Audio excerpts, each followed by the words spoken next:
Somebody said in the chat, Broncos country, let's ride. What's going on, everyone? Welcome to the Thursday Night Football Stokastic Strategy Show. I am not Dave Loughran. Loffy's got somewhere to be. I'm happy to fill in. My name is Matt Savoca, and that means it's Matt and Matt in the morning. It's the law firm. I'm here with Matt Gajewski to break down this wonderful game. Actually, this game looks pretty good compared to the primetime games we've gotten all season long. A 44.5 point total? We'll take it, Matt. Follow him at Matt_Gajewski. How are you this morning? I'm doing great, and I don't think I'm in the minority when I say I'm happy we have a non-Denver Broncos showdown slate to talk about. I'm actually really excited for this one. I think you could poke holes in both offenses, but you can also look at this through an optimistic lens and think we might see some more scoring than we've seen in recent games. So I'm pumped as usual for showdown football on a Thursday. Let's get into it. I love the primetime games in general this season. Slightly different story. But I'm hoping that we actually have some exciting football today. We've got the return of DeAndre Hopkins. We have Robbie, don't call me Robbie Anderson, coming to the Cardinals as well. He'll probably make his debut.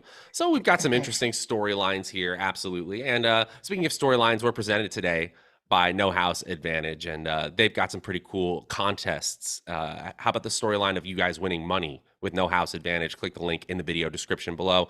Also helps us out if you like the video. You know what to do. Subscribe to the channel, the notification bell, those things. You guys are veterans. Broncos country. We got to ride. Let's talk about this game in general. We got a 44.5 point total. Arizona's at home, currently favored by 2.5. Should they be? They have one of the worst defenses in the NFL.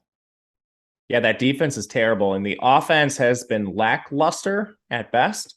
Cliff Kingsbury came right out and said he's not used to offensive struggles like this. Well, I'm not sure he's been self-scouting for the last few years. At the very least, he's left a lot on the table considering the player personnel he's had and the investments that team has made in quarterback. But overall, he's supposed to be a strong offensive mind. He's facing a pretty good defense on the other side, one that's been a little up and down, but one that I do have respect for in New Orleans. And then you always have, the offensive angle for New Orleans. They've been really injured this year, and that's the same case today, especially at wide receiver. So there's a lot to dissect with them, a lot of moving parts. And with Arizona as well, considering their newfound injuries, especially at receiver. So I'm excited to dive into that player dynamic. But as far as a lean on the game, I would probably take the points with New Orleans. It sounded like you were kind of in that area too. Is that what you're looking at game-wise? I think this is a closer game. As far as showdown slates go, things get weird. We know that absolutely. And guys, I already see people talking about Robbie Anderson as not being a play. I'm talking about the storylines right now, not the absolute best plays. We'll get into it. We got an hour here. We'll break it down, absolutely. But honestly, I'm seeing things a similar way to you, but basically the Cardinals' pass defense might be the thing that I'm most concerned about. 24th in DVOA, 12th in yards allowed per pass attempt. Their run defense isn't much better, 11th in DVOA and 14th in yards allowed per carry. Suddenly their pass offense, though, the thing that we thought that they could do, like you were saying, they're 27th in pass DVOA as an offense, Kyler Murray's offense. So really it's rushing upside, and we're not sure what we're going to see there, especially with James Conner's health. So I think the Saints have a chance to keep this close. The only issue, of course, is what skill position players outside of Alvin Kamara can make this happen. Why don't we start with the Saints here? You ready to dig into this one? Yeah, let's do it. Let's do it. Okay, so quarterback, we're likely getting Andy Dalton once again. How do you feel about him on this slate? What do you think he can do? And obviously, we just talked about the defense of Arizona. Can he exploit it this Thursday night? We've had this a lot this year, especially on these primetime slates where there's a lot of quarterbacks where I'm not necessarily excited about. And then I open the showdown slate and I find them at a price that's almost a price to play, if you will. Like Justin Fields has fit into this. Last week, the quarterbacks were like this on Monday night. And Andy Dalton fits the bill here too. I would call him, a non-exciting quarterback option who's going to have the ball in his hands every single play in a positive matchup with no healthy receivers. So as far as alternatives go among the expensive players, though, I mean, I think you could poke holes in most of them with the exception of Kamara and Kyler at this point. Like, would you probably rank Andy Dalton third among that group? Uh-huh. That's Because exactly I where. don't know what we get out of DeAndre Hopkins tonight. If I knew it was full DeAndre Hopkins, I would certainly put him ahead of Andy Dalton price adjusted. But even Cliff came out and said, which is egregious in my opinion, he doesn't know how much they can acclimate DeAndre Hopkins in a short week. Like DeAndre Hopkins hasn't been in the system for years at this point. So I don't know what Cliff is saying. That's probably That's just got to be bull. That's got to that's be. what I think too. But That's anyway, BS. there's at least like a question you could poke in DeAndre Hopkins. Ultimately, price adjusted, Andy Dalton looks like a pretty good play. And we've been saying this about a lot of bad quarterbacks this year. Exactly. It's still the quarterback on the one game slate fundamental. There are 3 players who are projected, median projection, to have more than 13 DraftKings points in today's slate. You can name them: Kyler Murray, Alvin Kamara, Andy Dalton, and Andy Dalton is the lowest salary, access to 13 plus median projected points. Now, we can talk about ceilings all day long, and the fact that Andy Dalton sometimes gets the ball literally taken out of his hands at the goal line by Taysom Hill, either as a rusher or as a thrower. There's still ceiling there, right? We're still looking at, if you play him a captain, a 22 to 25 point expectation.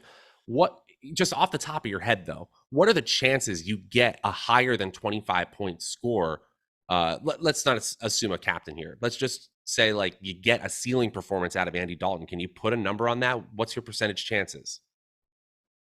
So this is something I wanted to look at on the back end with the tools because I went through this mental exercise. It sounds like you did too before we started the show. All right.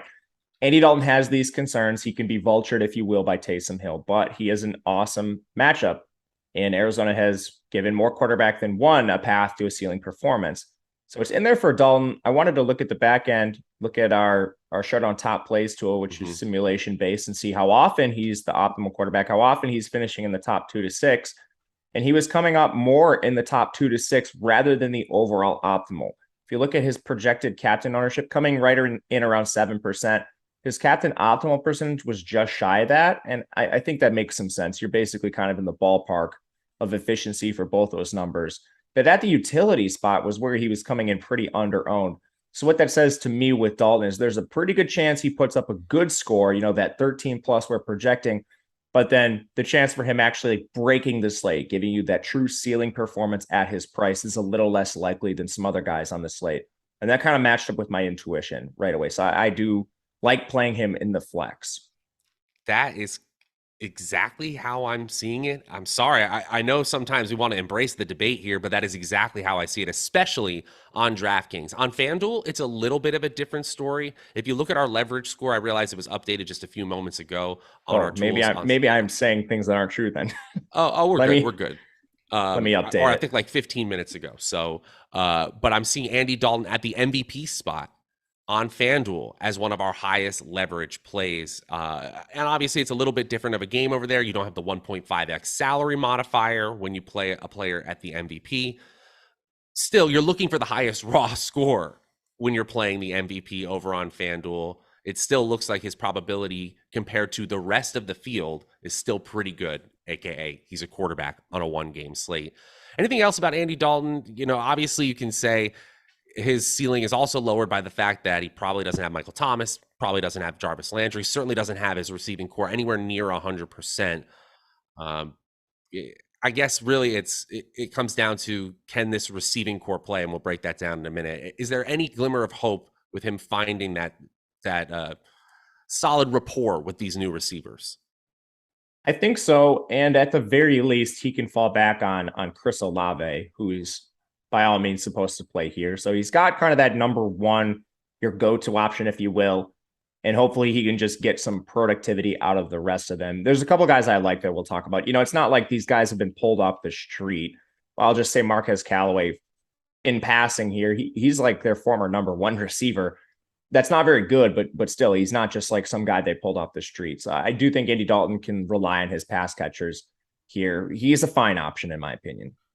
Yeah, and there are people saying in chats, just multiple chats all over the place. No, the chat, that Jameis Winston may play.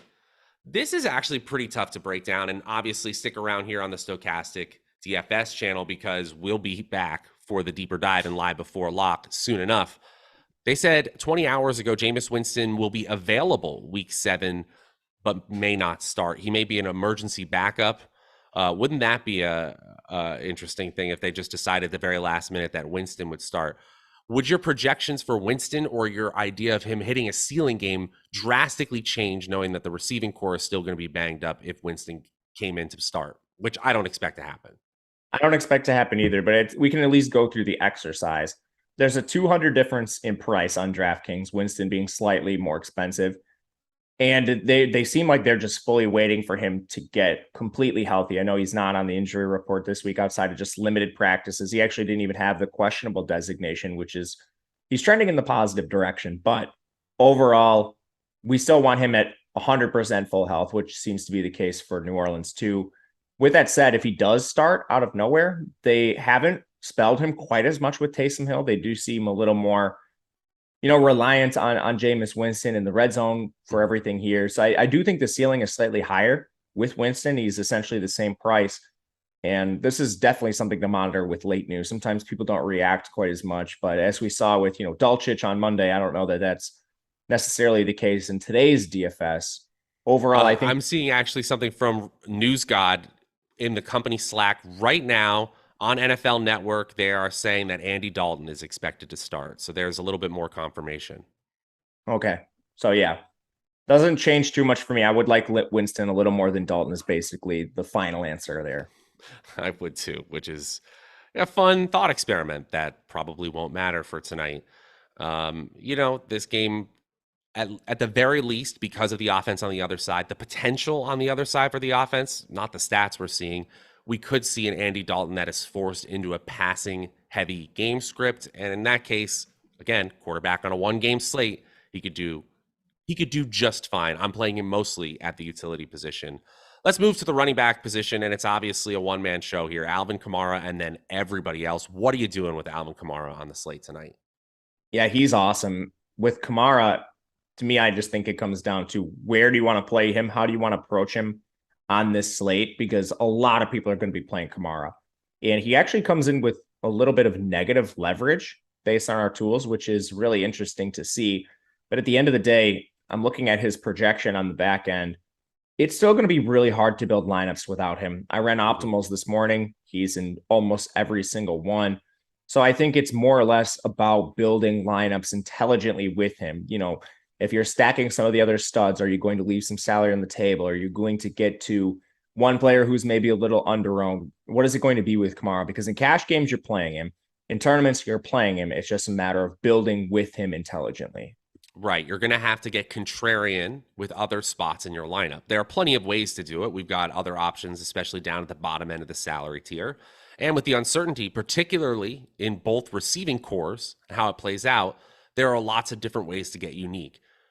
We talk a lot on these shows about leverage scores and how often these players should be utilized by you. But remember, there's an optimal lineup score as well on our single game tool.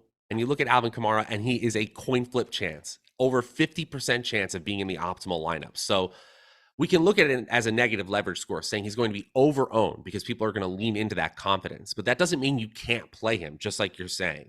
It just means that you have to build out a lineup that understands that you are playing him alongside the rest of the field. Are there any other New Orleans running backs? I mean, Mark Ingram is probably going to get some run here. You playing him as a contrarian option. He's pretty expensive on DraftKings, to be honest. Yeah, that's kind of a theme with showdowns this year is they're preemptively pricing up these backups. If there's a midweek injury to Kamara or something, so that way people aren't just building with a free square.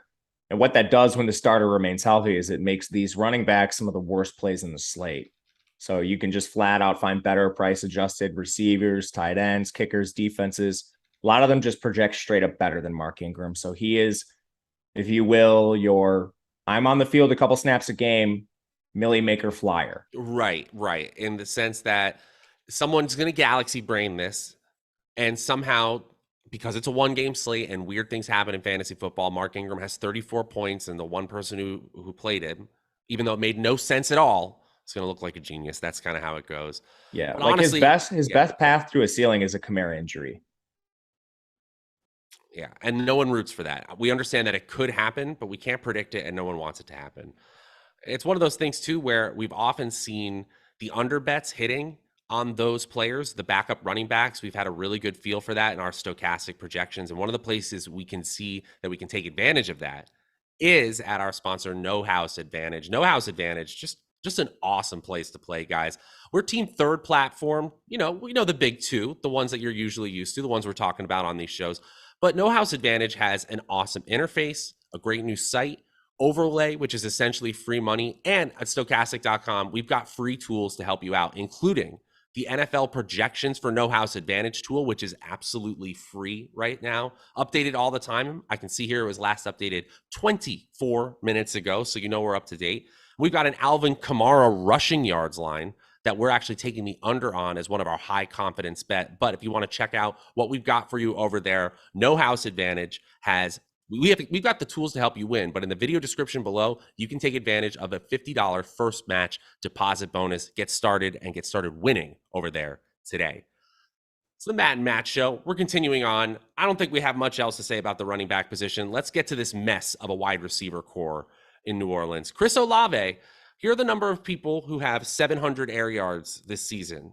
Chris Olave. That's it. End of list. How are we feeling about him, especially with a banged up receiving core outside of Olave today? Yeah, he's awesome. He had an amazing target share, air yard share with healthy receivers alongside him, with healthy Jarvis Landry and Michael Thomas, neither of whom are playing tonight. So I think the chances of him just being a target magnet are increased in this spot. Interestingly, still going severely under-owned based on our projections, primarily at captain. And I think that is probably just because people like to play their quarterbacks. You're going to see a lot of that ownership come in on Murray. You're going to see a lot of it come in on Kamara. But if this receiving role is condensed, if the targets go mostly to Olave, it's definitely not out of the realm of possibility that he outscores an Andy Dalton. I think that's probably more likely with Olave than it is on the other side with Kyler Murray. And he's just walking into an enormous role that may be increasing. His price is actually pretty good too. You look at his price, 7,400, compared to like a DeAndre Hopkins on the other side, who you have to pay 10K for. I don't think anyone would be surprised if they came in with the same volume tonight. I agree. Here's one thing that I'm noticing, and actually, it's already been brought up in the chat here. I'm seeing. Look at this intelligent chat, kind of preemptively saying what I was about to say. Arizona has quietly figured things out against wide receiver ones in adjusted fantasy points allowed, schedule adjusted fantasy points allowed. That just contextualizes the fantasy points gained or lost by a defense compared to the offenses they've played, usual average. Arizona is fifth best in the NFL, toughest to throw against for the wide receiver position. So I do think that there's a possibility of a ceiling game. Of course, it's Chris Olave and everybody else in the same way that we were talking about Alvin Kamara and everybody else in the rushing game for New Orleans. But at the same time, I do think that if there's one position of strength, one area of strength for an Arizona defense that is not strong, it might actually be against wide receiver one. Just a little bit of tampering of expectations for me. Still a good play. Outside of Olave, nothing super exciting. Traquan Smith, Marquez Callaway, Keith Kirkwood at about a 2-point projection right now. Anyone sticking out to you? We don't have anyone projected for more than 8 fantasy points in this group. Yeah, not really. This is volatile, I will say. We're not dealing with large sample sizes here. You know, like their most recent game where we had Olave healthy, the other players on the field for most of the snaps at wide receiver were Traquan Smith and Marquez Callaway. I think that's likely what we see tonight, but I don't have a lot of confidence in that. I think you might see some Kirkwood in the lineup. Maybe you see some of the really ancillary receivers pop up here and there. So I'm kind of just trying to mix and match these guys if I'm playing multiple lineups. Otherwise, I'm sort of deferring to price and just going for the cheaper ones here. Marquez Callaway has a pretty decent price, I will say, at 4,800.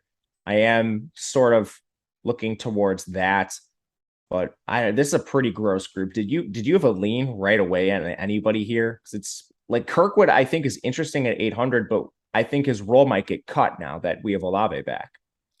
I guess if to me, I would just go on based on weighted opportunity, and Callaway has in the games that they played slightly higher than Traquan Smith. Um, it is a hilariously close median projection here. This comes down to, can one of them fall into the end zone? The idea of both of them hitting is extremely low. And one thing I will say, I'm not chasing the points from Rashid Shaheed, who scored last week, I believe. That's been priced up as well, 2K. We don't really have any sort of expectations for him. I guess Kirkwood is a player that you could say has the most varied role, like you were saying, but I have the same concerns you do. The role could just be taken away. Yeah, I think that's probably what happens with Olave coming back, but I'm not interested in Shaheed either. He was basically signed to be a special teams player, and he was kind of forced onto the field because of some of these injuries. So I think his role probably takes a step back. As far as price goes, Marquez Callaway was more interesting to me because he's much cheaper than Traquan. 4,800 on DraftKings. Traquan is 6,200.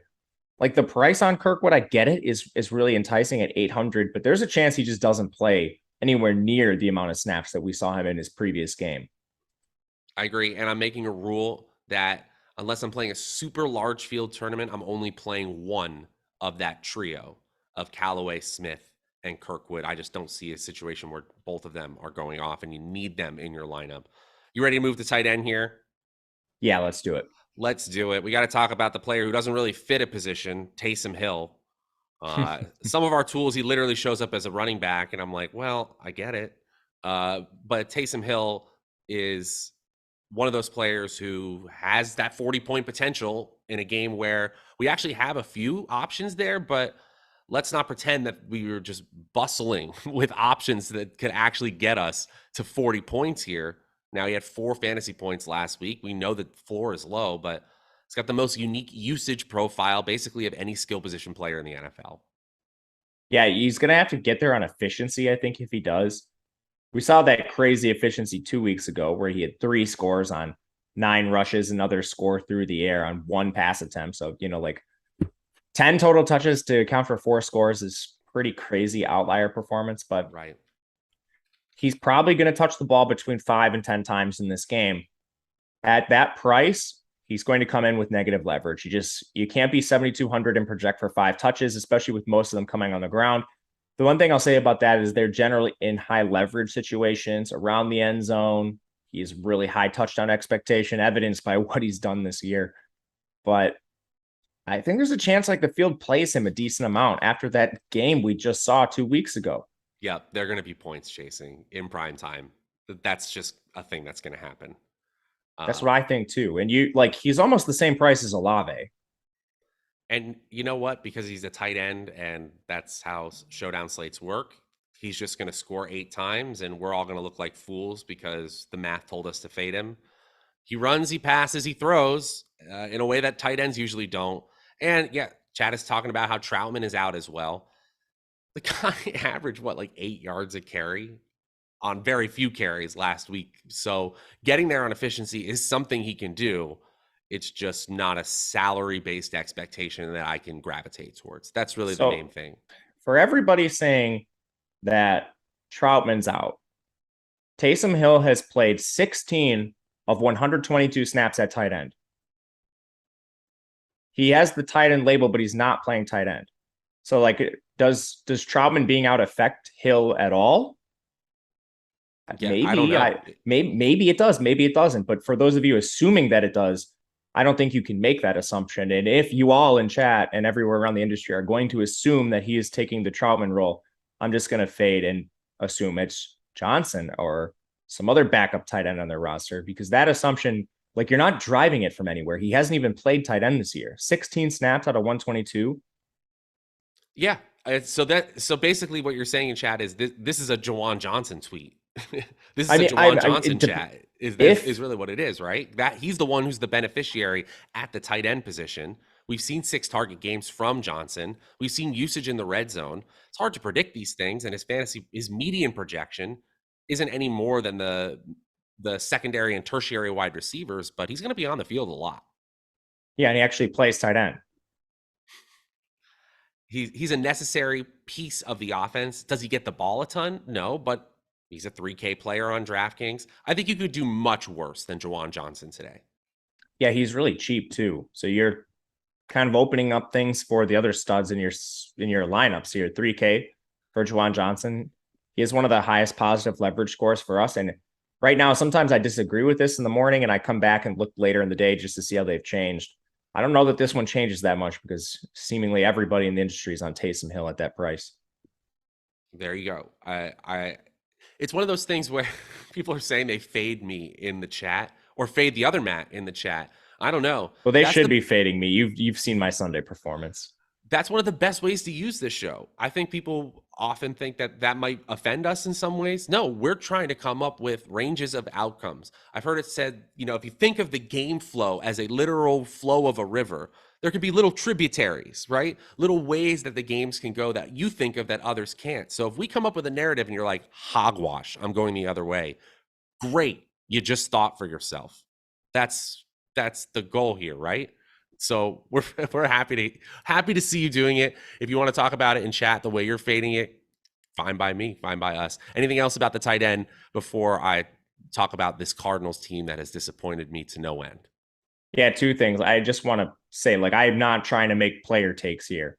I'm trying to go against the field that is making player takes because they don't know what's going on, and neither do I, and I'll openly admit that. But if you do have a take and it comes in with elevated ownership, I'm going to go the other way and try to gain some leverage. And the last thing I'll say is what are the chances that it's JP Holtz that plays and not Juwan Johnson? Like JP Holtz, they use as a blocker. What if New Orleans is controlling this game and then you see more JP Holtz because he's a better blocker than Juwan Johnson? I'm not saying it happens. I'm saying it's a possibility. That's a name I just need to know more about right now. Undrafted out of Pitt. Okay. He's a blocker. He's so like he's a sixth lineman. Yeah. But he played 23 snaps, ran 8 routes last week. Like he's the stone man. I'm not saying play him in DFS, but I'm saying there's a lot of snaps and routes that are being vacated. Not as many routes, mainly run blocking snaps that are vacated by Troutman. Juwan Johnson's a former receiver in college. Would you rather have 6th offensive lineman JP Holtz out there for those snaps or Juwan Johnson? I don't know the answer. I don't know what New Orleans is going to do, but it's a question worth asking.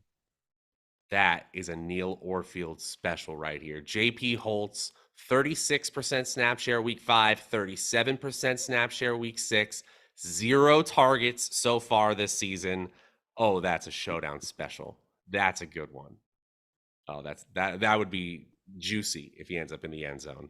Anything else here about the Saints before we move on? We're at the bottom of the hour, so we got to get to the Cardinals, somehow favored in this one. Yeah, no, I do like the Saints defense. I'll say that. I think they'll come in a little under-owned comparatively to the Cardinals. And maybe that's not true with how bad the Cardinals have been, but you've got Kyler Murray taking some sacks despite his mobility. He's not running as much as usual, and they're throwing a lot, so the turnovers are there. The turnover potential, I should say, for the Saints defense. If you want to go the defensive route, it's kind of a middling total, but I'll still play some of them. You're right. I should have mentioned them, and they're not a bad unit at all. The Saints, they aren't as disgustingly good against the run as they have been in some previous years, but we're still looking at league average or better in most run metrics. In past defense, they're actually sliding a little bit. 21st in Football Outsiders pass DVOA and 24th in yards allowed per pass attempt. We'll still play them because their defense is on a 1-game slate. Same with the kickers, right? We just have a high enough total and enough ways that this game varies in score total where we have to have them in our player pool and kind of use the ownership as our guidance to how much we play them. Yeah, I agree with that. There you go. There you go. Here's something else I agree with. The idea that we have one of the best promos for Stokastic plus Platinum that we have all season going on right now. $10, $1 a day gives you 10 days of free access to not just football, not just Showdown, every slate, every game, every single sport we have for $10 to welcome back the NBA with promo code Hardwood, all one word. It just rolls right off the tongue. Hardwood. That's right. We all are happy to see the Hardwood back in our life. And that's why promo code Hardwood or the link in the pinned comment or the video description will get you $1 a day access for 10 days Stokastic plus Platinum. everything we got on the site. And if you have any questions on how to use these tools, how to leverage them so that you can take down big prizes, don't be afraid to hit up Matt at Matt_Gajewski or me at Draftaholic. DMs are open for the hardwood. That's what we're open for. And we're open to talk about the Cardinals and Kyler Murray, who's got rushing upside, but this passing offense is not good right now. It is not good right now. I've been quietly optimistic. Like the whole year, I've been playing a lot of Kyler Murray in DFS and losing a lot of money. He's not running as much as normal either, which is a concern. But this team has all the pieces in place to be an efficient offense. They're relatively fast. They've got an up-tempo passing attack. I like the weapons. They're getting DeAndre Hopkins back. Talk me out of this. Is this a Russell Wilson situation where I should be fading Kyler Murray based on the poor performance, or should we be going back to him based on the talent profile he has? Because I keep finding myself coming back to him. He's a rushing quarterback. He's a quarterback who has incredible speed on the ground. You have to play him for a ceiling, in my opinion. He's still at 6.3 carries per game, which isn't incredible, but it's still quarterback 8 this season. One thing we haven't seen is any red zone rushing for him, which could change on a dime, right? He's only got averaging 0.8 red zone carries per game, 5 total this year, but he still has 2 rushing TDs. That shows you that the efficiency is there. But as a passer, 19th among quarterbacks in quarterback rating, 18th in player profilers true passer rating, 18th in catchable pass rate. Nothing really sticking out to me as saying this guy needs to get paid all that guaranteed money. 32nd in adjusted yards per attempt right now. Again, quarterback on a 1-game slate and one that rushes, but I'm not thrilled with what I've been seeing. I'm not either, but to your point, at the end of the day, like you just brought up a lot of great rushing metrics. His projection's just too high to really fade. So projected almost 4 points more than anybody else on the slate. What's the best way to use him, I think, is the question we should be asking. And honestly, he's providing positive leverage in both the captain and the utility spot. So I think there's great ways to play him. I think stacking him in certain ways will be contrarian. Overall, I think he's one of my favorite plays on the slate, and that's probably not saying too much. He's the most expensive player on the slate for a reason. And they also call rushing the Konami code of fantasy football for a reason. Even with all that inefficiency as a passer, he's 4th in expected fantasy points per game and 7th in fantasy points per game among all quarterbacks. He's doing just fine from a projection standpoint as well. So it's hard for me to say I'm comfortable fading him. If I have one lineup, he's almost certainly in it, regardless of platform. There are ways that this fails. Obviously, this line is not a spectacular line in protection rate. They're not middle of the pack right now. And so we know that the Saints could get to Kyler plenty, but I'm still going to be playing him at least at the Fields level. I guess it's a long time till lock, but are you feeling that way as well with Kyler? Yeah, I think I'm going to be over. There you go. Just because of the ceiling potential being so high. Now let's move to the running back position. This is a mess. I don't even know what to do at the running back position for the Cardinals. Can we trust anyone? We have James Conner in the projections right now. I don't even know if I can trust that. Obviously, we keep them updated all the time. Benjamin would get a crack at a large share of the carries if Conner can't go. We got Corey Clement on this roster now. Keontae Ingram. One player we won't expect to see is Darrell Williams, whose knee injury is too much. He's not going to play tonight. I think James Conner might miss this game. Me too. So if he plays, I think he'll be limited in some capacity. He didn't practice all week.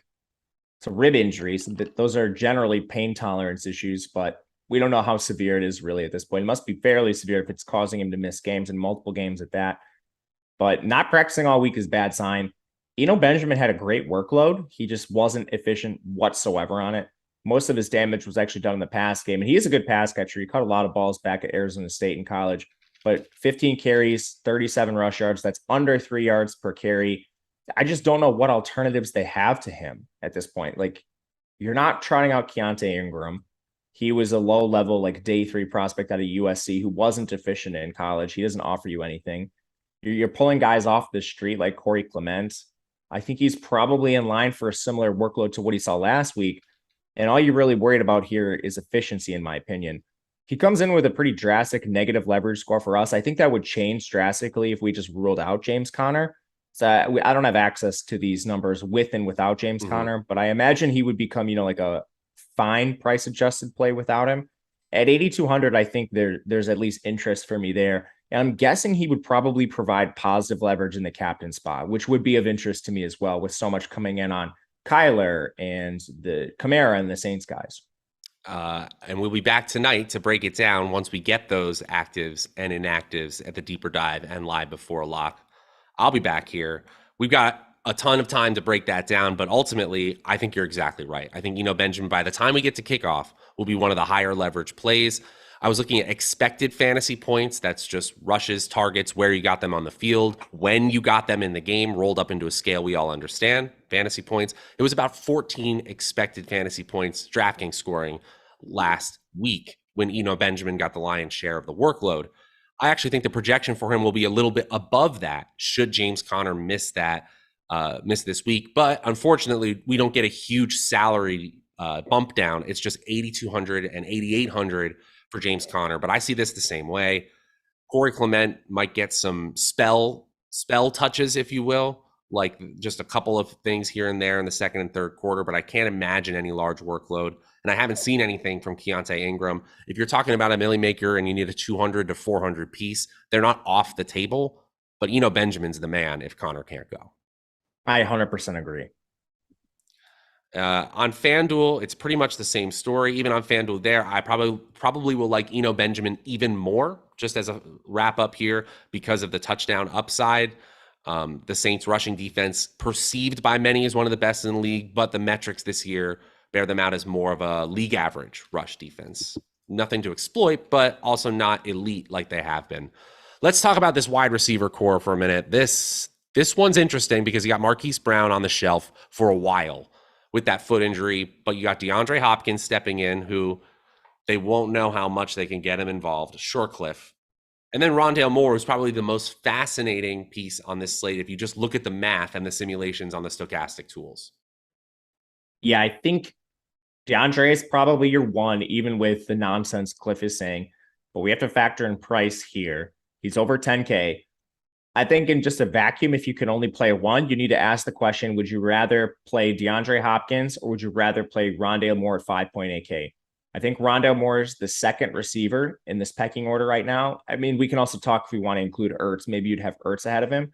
But among just pure wide receivers, I think Rondale Moore is two. He's going to be playing in the slot now. And I know he's seeing low ADOT targets. They're all coming around the line of scrimmage, but actually comes with some floor built in as well here. So I think Rondale at his price is still one of the better plays on the slate. And, who's the wide receiver 3? People keep bringing up Robbie Anderson. Does he play over AJ Green? I think that's the goal. I think the goal is they would like Robbie Anderson to take the AJ Green role over because Green just offers so little upside. And at least Robbie Anderson, you have to respect him if he runs a 9 route. He can take the top off you if you just forget about him. He's not the best receiver in the league, but we're talking about a player who just in pure speed definitely adds that potential. And this is an offense that relies heavily on speed. Yes. Funny enough, they don't use it because they never push the ball downfield. But I agree with you that Robbie Anderson should probably play over AJ Green. All the concerns that Cliff Kingsbury is raising about DeAndre Hopkins, I have those with Robbie Anderson. He's playing a completely new offense. And for DFS purposes, he's essentially the same price as Rondale.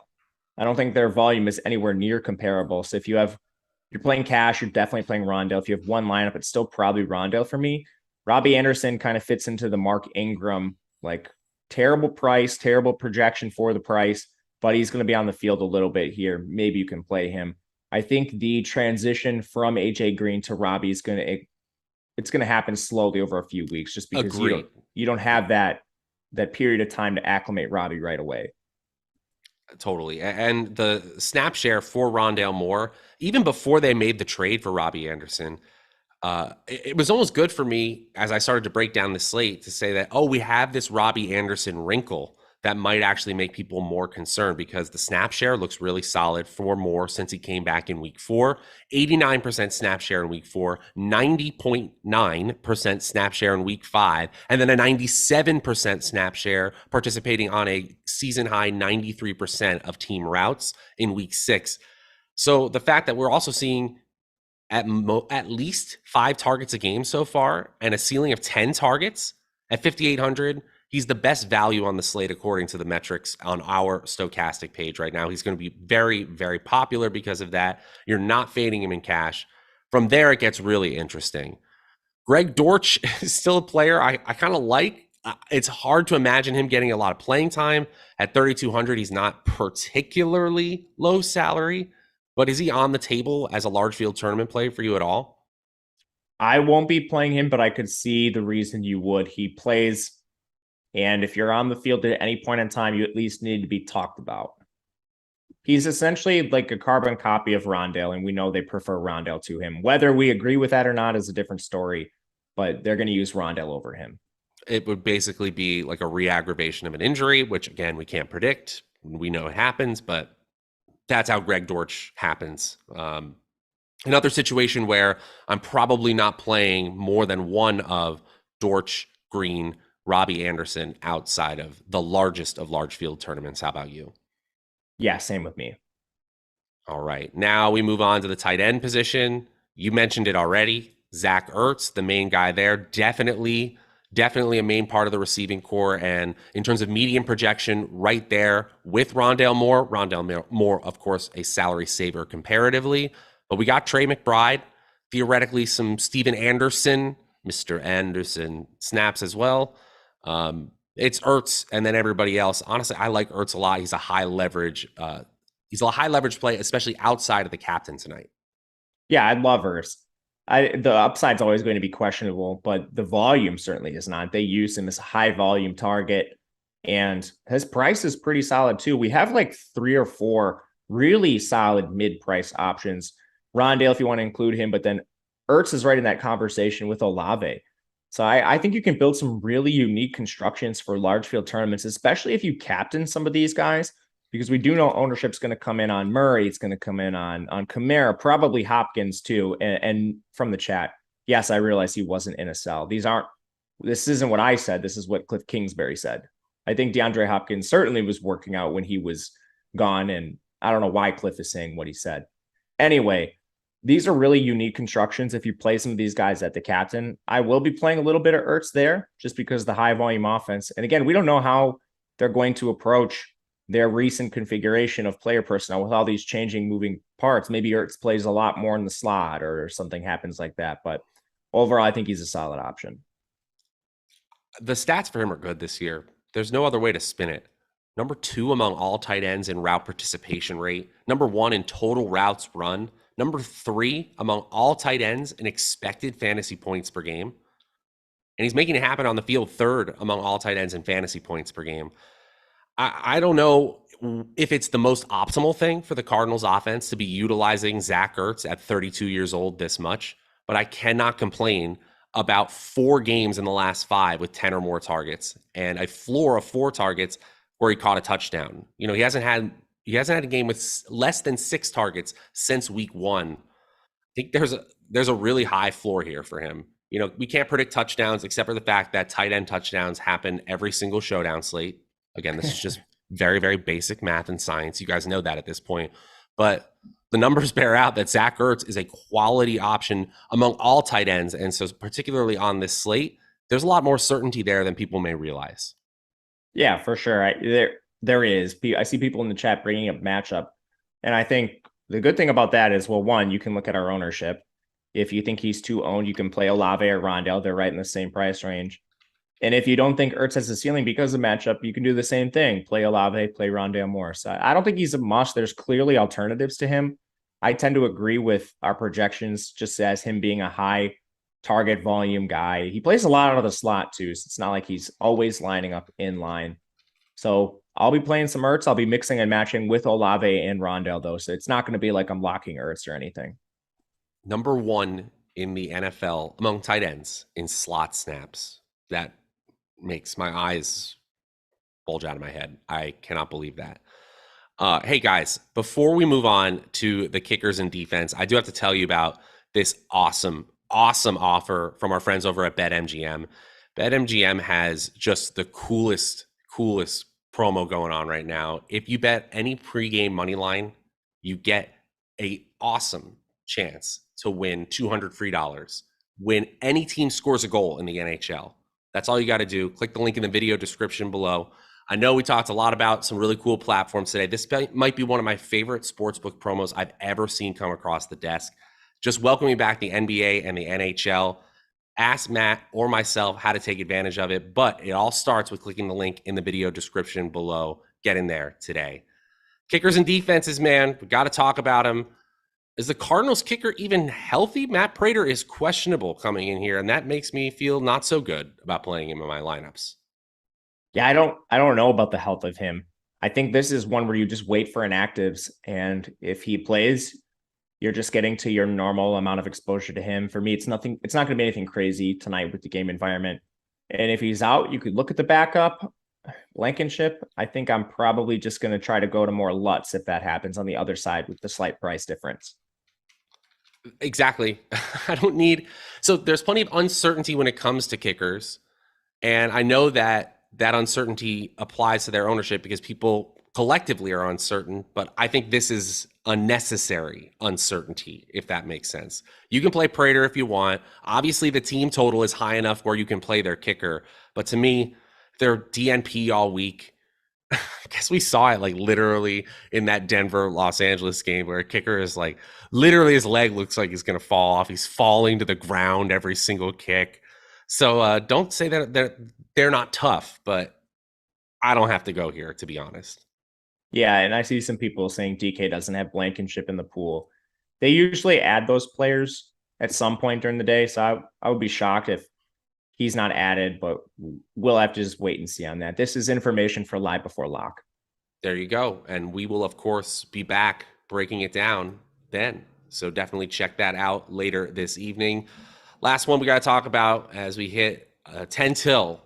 The Cardinals defense, not overly impressive. We talked about it earlier in the show.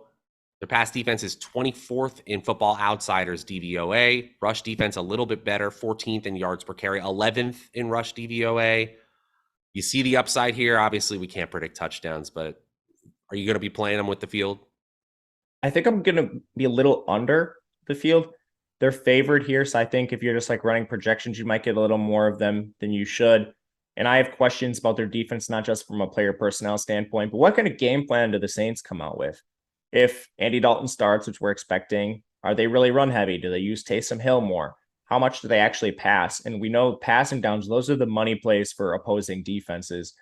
If Arizona's not facing as many of them, that's going to be an issue for them ceiling wise if you're talking about captaining or anything like that. So I'm more on the Saint side, but I don't mind them. And one last player I want to mention is Trey McBride. We didn't talk about him a lot, but he's kind of just your ancillary tight end too. Really good receiving profile for him, but it looks like he does need an injury before he were to take on a larger role. And if you don't have anything to say about McBride, I want to ask you a question. Just that McBride's in a great situation to succeed in future seasons, the way he's being. The tutelage under Ertz is going to pay off, just not this year. All right, for my question, we've talked about a lot of guys below $1,000. A lot of people look towards these guys for salary savings.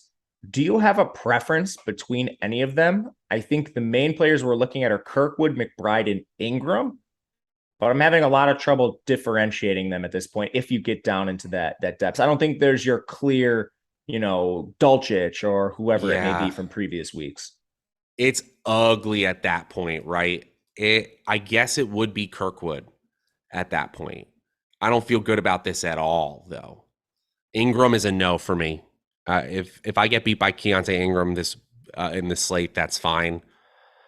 I guess McBride, he would be like a tight end handcuff. Again, we can't predict injuries, but he would probably have a massive route participation rate if Zach Ertz were to, re-aggravate the hamstring injury he had at the beginning of the preseason, something like that. So I guess McBride, but that's really tough. Yeah, I agree. I don't think I'm going to play a ton of these guys, probably mostly Kirkwood. Little McBride, probably not much Ingram. JP Holtz is going to be on the field for some amount of snaps if you really want to get crazy, but I don't love this range. My preferred strategy is going up and playing Juwan Johnson. AJ Green, is disgusting as that sounds, I know.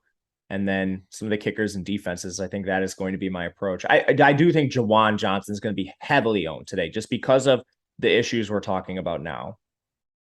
Yeah, exactly. I do think that the sharps will start to gravitate there. Somebody asked for a snap count on Trey McBride. He hasn't had a target since week 4 when he received 3 targets, but he has played on at least 19% of snaps in the last 3 weeks, 38%, 19.7%, and 25% snap share for McBride. So he is somewhat involved, but we're talking about single digits in terms of routes run. All right, let's build a lineup here. We're going to go over the lineup builder. Do want to tell you about one more awesome thing we've got over at the Stokastic Platinum. The Stokastic site. You got NFL Plus Platinum available for you, a 3-day free trial for new Stokastic users. Everything we got for the NFL slates, 3 days free. You must be a new user, and unfortunately, we can't give Fantasy Cruncher. We don't own it, but everything else, we can give it to you for free for 3 days. Check it out with that link in the chat or the video description below. All right, we'll start with you. Large field DraftKings GPP lineup. So there's our context. Who do we begin with at the captain spot? I want to start with Olave. Give a little bit of leverage off the field, high volume pass catcher. The main concern is Dalton throwing the ball, but if they're down in this game, they're projected underdog. They're going to have to throw out a necessity. And I think he's giving you quite a bit of leverage and a player that's very secure in his role. I dig it. I love this. And I'm going to go actually with capturing what I feel like is a massive amount of the median and ceiling of the Saints players. I know it's not cheap, but let's go with Alvin Kamara. Olave Kamara. Now, in my preferred build, you can do what you want here. I would say no Andy Dalton. We just try to guess right with the 2 core players in the New Orleans Saints offense. I agree with you here. I was going to ask you what you thought about that, but you're a step ahead of me. I'm going to go with Kyler. With this build, I think you can still access Kyler's price. We talked about some of the value plays, and particularly the mid-price range. And throwing Kyler Murray in here still gives us 5,700 left per player. So we should be able to make this work with Kyler in the lineup. All right, then that's easy. We'll throw in our highest leverage player in the flex position right now as our projections stand. That's Rondale Moore, just above that average at 5,800. Like that. So my question to you is, how chalky do you think we are at this point? I think we have a fair amount of chalk and we need to get off the board. Okay. I was going to say we played Juwan, but let's go AJ Green instead. Give us the direct leverage off Juwan. He's 2,600. He's on the field for a fair amount of snaps too, I think is the best thing we can say here. But he's a big body. Like if he caught a touchdown and fell in the end zone at his price, wouldn't be that shocking. And he's going to run a lot of routes today. Again, Robbie Anderson, I expect that transition to be a little slower week over week. So we can't quite fit DeAndre Hopkins. That's fine. It kind of sets us up really nicely to either play Taysom Hill, leave some salary on the table, or Eno Benjamin. So we have a lot of places we could go here. This is a great core. Obviously, AJ Green is a player we can mix in and out. This isn't the one to take it all down right now, but it's just showing you what we can do. I think Eno Benjamin is the one from a pure projection standpoint that probably makes the most sense here. That looks pretty good to me. You might want to get a little bit wilder if you're trying to take down a milli maker. Olave, Kamara, Murray, Moore, Green, and Benjamin. Probably swap out with Taysom Hill if I'm trying to take down a super large field tournament. What does that sound like to you?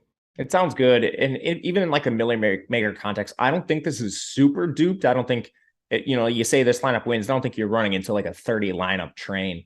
No. So I think it's pretty good. You got leverage with Olave captain. You faded like the 3 or 4 highest on captains. We swapped out AJ Green 1-for-1 for Juwan. That should be leverage. And I don't think people are going to play, So I like this lineup. I agree with you. If you want to take the milli down solo, probably make a swap and leave some salary on the table. But I think this is pretty good. And yes, I see a super chat coming through. It's for DraftKings. Yep, this one is for DraftKings. Do we have time, producer Tyler, to build a FanDuel one too? Yeah, let's flip on over there. That'll be fun. Thank you again, Jasmine, for the super chat. We appreciate it. Thank you all for hanging out this fine What even day is it? It's Thursday Thursday. morning. I almost said Wednesday because I'm a fool. We are heading over to the lineup builder now. We're building a quick FanDuel build on this one. Quick So build. Josh Quick doesn't build. get So we'll go mad. fast. Okay. All right. Am I starting? You hit us up. All right. So FanDuel, I'm a little more focused in the captain spot, or MVP as they call it, on the highest overall raw score. I think we've got two great options in Kyler Murray and Kamara. Kamara is a little bit cheaper, so I'm going to go him. And then I'm also going to take, Benjamin. I think he's going to be the main running back tonight. I don't think we see Connor at all. I agree with that. Pricing is a little bit weird here, but we do have one premier value in Rondale at 9K. I'm going to throw him in. All right.